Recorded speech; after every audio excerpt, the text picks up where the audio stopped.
This is problem 15.118. It's on page 1050. In the planetary gear system shown, the radius of gears A, B, C, and D is 3 inches, and the radius of the outer gear E is 9 inches. Knowing that gear A has a constant angular velocity of 150 RPM clockwise and that the outer gear E is stationary, determine the magnitude of the acceleration of the tooth of gear D that is in contact with, first of all, gear A, and then the one in contact with gear E. So the planetary setup looks like this. Gear E is the ring gear on the outside. Gear A is in the center. Gear B is above. Gear D is over here, and gear C is here. Now they could have easily asked us for acceleration of any particular gear that they wish, but they chose to ask about gear D over here. Notice the acceleration is going to be related. It'll all be the same. So for example, this tooth that is in contact with A and this tooth that is in contact with E is similar to a tooth in contact at B or the one at C. It doesn't really matter. So I chose to go ahead and analyze the tooth they requested, but I set up my coordinate system just to make life easy with y down this way and x this way. You could use a normal tangential coordinate system. This is just what made sense to me. I called this point T1 for tooth 1 and this point T2 for tooth 2 so that I could analyze those 2 points. Making some notes, the radius of A equals the radius of B equals radius of C equals radius of D equals 3 inches. And gear E has a radius of 9 inches, as they told us. The angular speed of A, the sun gear in the middle of all the planetary gears, is 150 revolutions per minute. I went ahead and converted that. There's 1 minute per 60 seconds. That takes care of the minutes. There are 2 pi radians per revolution, and that gives us an angular speed of 5 pi radians per second. Of course, they told us that this was clockwise, so gear A is turning this way. All right. Now we're supposed to find the acceleration of this point as well as this one. Velocity is pretty easy. I mean, after all, if gear A is turning this way, then this point has to be moving that way. But acceleration is another thing. As a matter of fact, if gear A moves at a constant speed, would there be any acceleration of this point? Well, not in the tangential direction, but in the normal direction there would be because it's rotating. Now notice that this point is a point on gear D, not gear A, when we're asked about the acceleration. So we're supposed to find, let's make a note, omega E is 0, the outer ring gear is not turning. So we're supposed to find the acceleration T1, acceleration of tooth 2, on D, not on A or E. Okay? All right, so as I've said before, you've got to solve the position problem first, then velocity, then acceleration. Position problem is pretty trivial here. We just need radii of the various gears. But to solve the velocity problem, the velocity of tooth T2 could be calculated based on the movement of body A. So omega A, RA, just V equals omega cross R. Of course, we realize that the velocity of this point, T2, would be in the positive x direction. So I'll simply write I there. And we know what these numbers are. 5 pi radians per second for omega, radius of A, 3 inches in the I direction, gives us a total of 15 pi I inches per second. Okay? So there's the velocity of point T2. The velocity of point T2, however, could have been written in terms of the motion of D, because this point has to have the same velocity on A as it has on D. So we could have written omega D times what? Well, the problem we have is we need omega cross R, right? And R has to be from a known point. Okay, so If we think about this point, we know that this point has no velocity. This T1 point has no velocity. So if body D is rotating, we should be able, that must be the instant center of rotation for body D, and then that would allow us to calculate the velocity. So we have to write 2 RD. You might be confused and say, wait a second, you used RA there and you're using 2 RD here. Why? Because the instant center of A is here, which is only 1 radius away, but the instant center of D is here, which is 2 radii away, you see. And so this would be the velocity of tooth 2, of course. It's in the I direction. That doesn't really matter. What we care about is the magnitude. Essentially, the angular speed of D then must be the velocity of point T2. For some reason I wrote T3.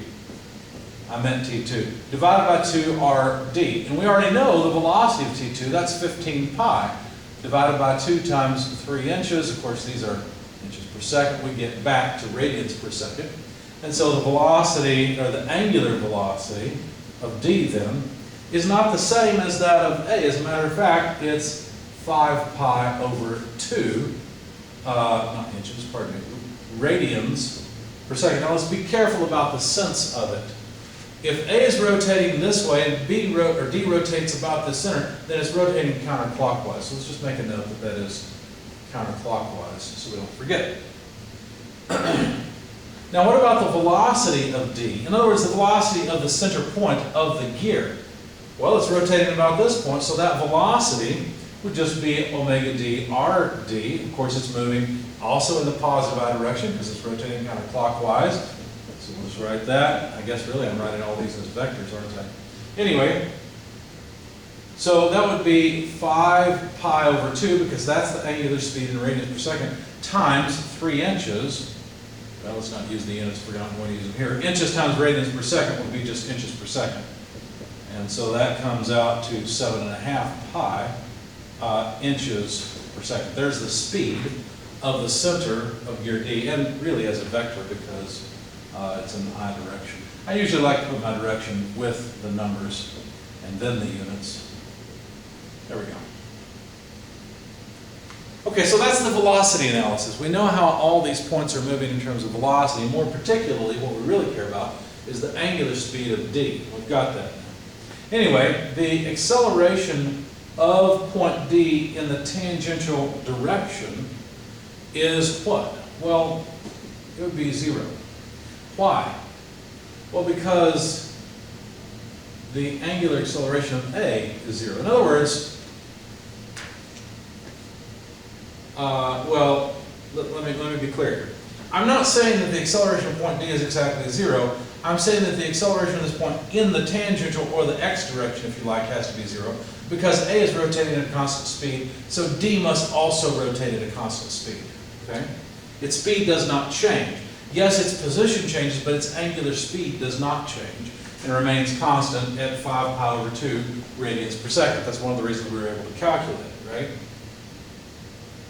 So if I write that the velocity of point D equals the angular speed of the spider times the distance between the center of rotation of the spider, which is right there at A, to point D, well that's 2 radii, isn't it? It's the radius of A plus the radius of D. Now they happen to be the same.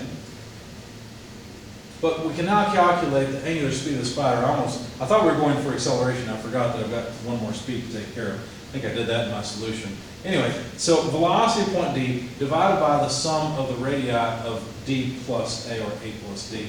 And so velocity of point D is 7.5 pi inches per second. The radii is just 6 inches. When we add 3 plus 3, maybe I shouldn't write it that way. Let's write 3 inches plus 3 inches to be clear. Of course, the inches cancel. And we find that the angular speed then of the spider, let's see, must be 1.25 pi radians per second. Okay, now we're done with the velocity stuff. Okay. As I said, though, the tangential acceleration of D is 0. And if you think about it, you'll realize the tangential acceleration of T1 is also 0. And the tangential acceleration of T2 is 0. But let me may not go quite so fast. So we've got some information. You may have to remember some of it. We've got it written down. I'll refer back to some of these numbers and you see where they've come from. But let's continue with acceleration. So the acceleration of tooth 1, this one right here, must be equal to the acceleration point D, that will be my reference, you see, plus the acceleration of T with respect, or of D. Well, I've got that backwards. I should have, hopefully I didn't make a mistake, of T1 with respect to D. That was my intentional, another mistake where I wrote it backwards. Anyway, so we need the acceleration of point D. Well, how can we get the acceleration of point D? Well, the acceleration of point D, as I said, can only be a normal acceleration because this point cannot accelerate tangentially. If it does, well then the gear has to speed up, right? And that can't happen. So how would I get that? Well, I could get it from considering just the spider. I know the speed of the spider. So if I take the angular speed of the spider squared times the distance RA plus RD, what am I doing there? Well, what I'm saying is that there's a normal acceleration of point D, right? And it's just proportional to the angular speed of the spider squared times the distance between the center of the spider to D. So just calculating a normal acceleration for point D on the spider, which by the way would have to be the same acceleration on the gear, otherwise the two parts go apart.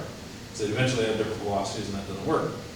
Now, if I want to write it as a vector, it would be in the negative j direction, if you like, right? Because that acceleration will be in towards the center of curvature.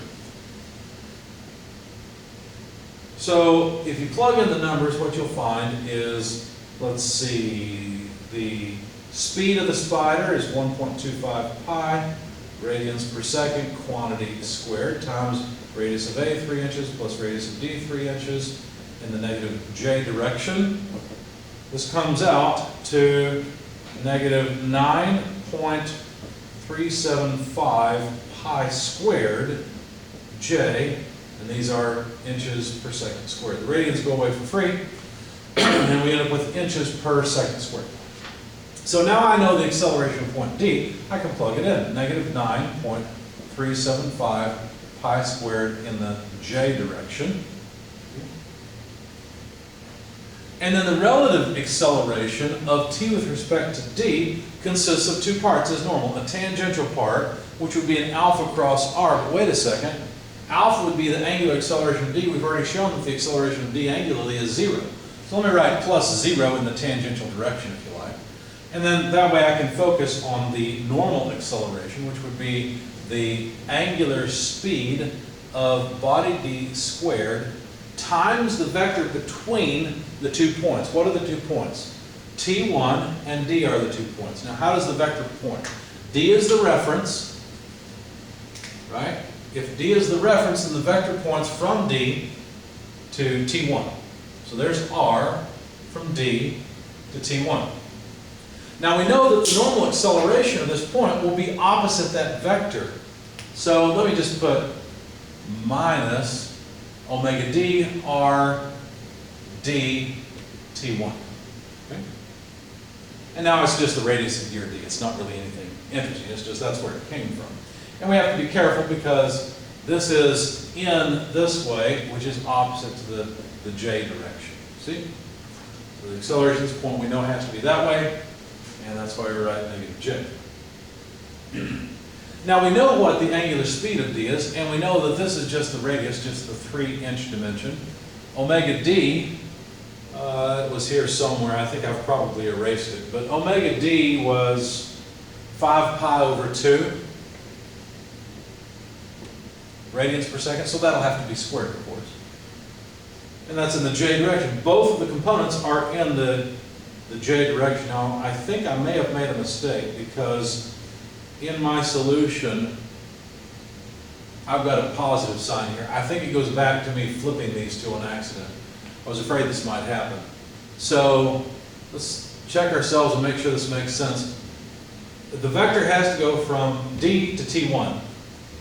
There it is. And the acceleration will be in the opposite direction, so it should have been negative. So I made a mistake here, and my number will be wrong for the acceleration of tooth 1. But at least I know that the acceleration is only in the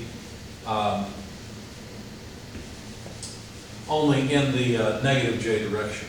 Anyway, so the numbers would be, well, let's see, I got, well, I'll show you, 9.375 pi squared minus 5 pi over 2 squared times 3, and this is all in the j direction. So my number is wrong.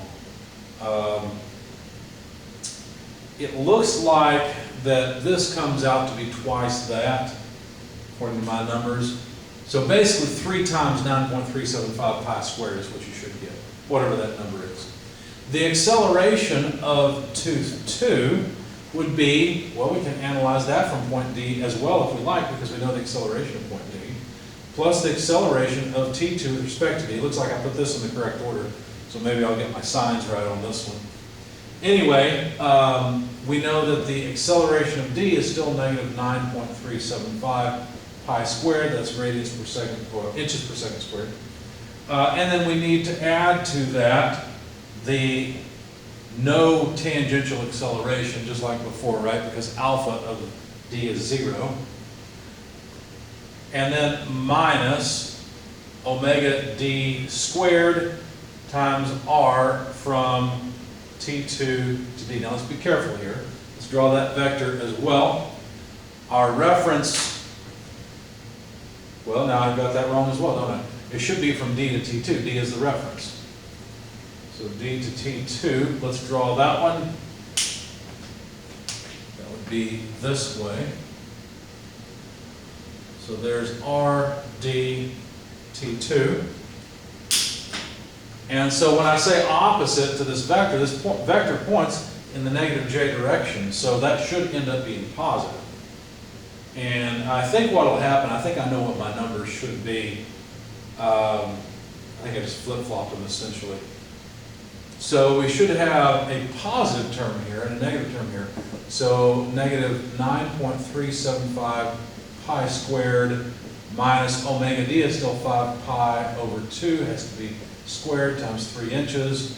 And if we say plus, because now they're both in the j direction, right? And I forgot to include my j direction there. Now I should get twice this number, and now I think I know what all the numbers should come out to. This should come out to 9.375 pi squared in the j direction, inches per second squared. Let's try highlighting the right part. That's the acceleration of tooth 2. And this one should come out to, let's see, if it's negative, we'd have negative, I think this will be 28.125 j inches per second squared. So the acceleration of tooth 1 is much greater than the acceleration of tooth 2. And that actually makes more sense than what I got before. So the acceleration of tooth 2 is in this direction. The acceleration of tooth 1 is in that direction.